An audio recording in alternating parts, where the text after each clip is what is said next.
Hey, it's Bilal, and this is Deep Sea, the podcast about seeing the world more deeply.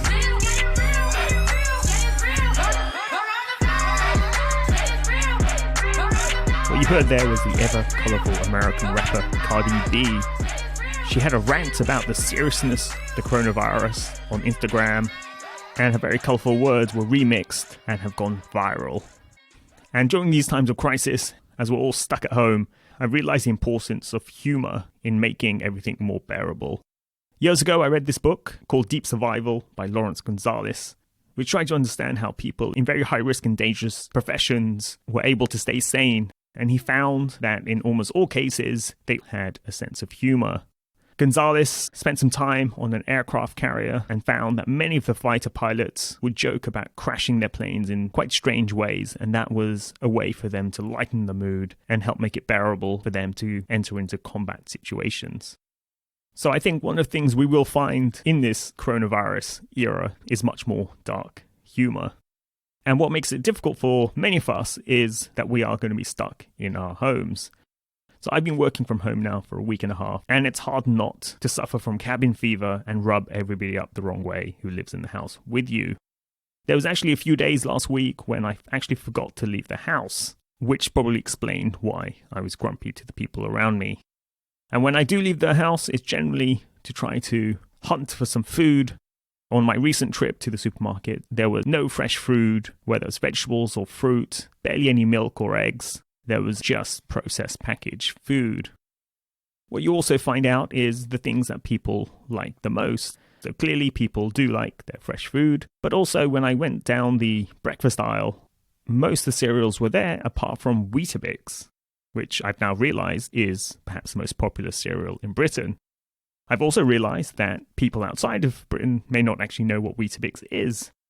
It's a palm-sized, rounded, rectangle-shaped biscuit of whole grain. And when I was Googling to see whether Americans would know what Weetabix is, I discovered there's whole forums devoted to Weetabix, this strange cereal. The standard way people have Weetabix is to have it with milk and sugar, or maybe bananas and raisins, but there's a corner of society that prefers to add butter, jam, or even ham and eggs to their Weetabix. Well, at least that's what it says on the internet. And again, I guess that's another sign of our times we're in. We're going to spend a lot more time on the internet, either going down through strange rabbit holes of obscure hobbies and interests, or flicking through Twitter, Instagram, or in my case, recently at least, TikTok. But back to the food, what there does seem to be lots of is chocolate for some reason, and I've been having too many chocolates. It's comfort food for sure. This lack of fresh fruit and vegetable reminds me of my student days. The trouble is, I don't have the metabolism I had when I was 18. So my skin is likely to get much worse, and I'm probably going to put on weight. The other question I had recently was, can I get a haircut? Now, the advice we're getting from the government is to not go out unless the trips are essential. So is a haircut essential or not? Now, I'm probably not going to go to get a haircut. So I'm wondering if everybody else follows the path I'm taking, which is to munch a bit too much on packaged food, processed food. We could all emerge one day from our houses, all spotty, overweight with long hair. So that zombie apocalypse that many of us have seen on TV could turn into a reality with us featuring as those zombies. On a more serious note, the good news is that what we're going through right now is not as hard as what many other people have gone through, either during wars or during plagues in the Middle Ages. So the complaints we have are, in the grand scheme of things, quite minor.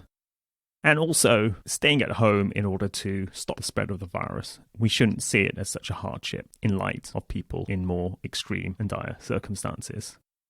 And speaking of how to manage in difficult circumstances, it's worth remembering the life of Sir Ernest Shackleton, the British polar explorer from the early 1900s.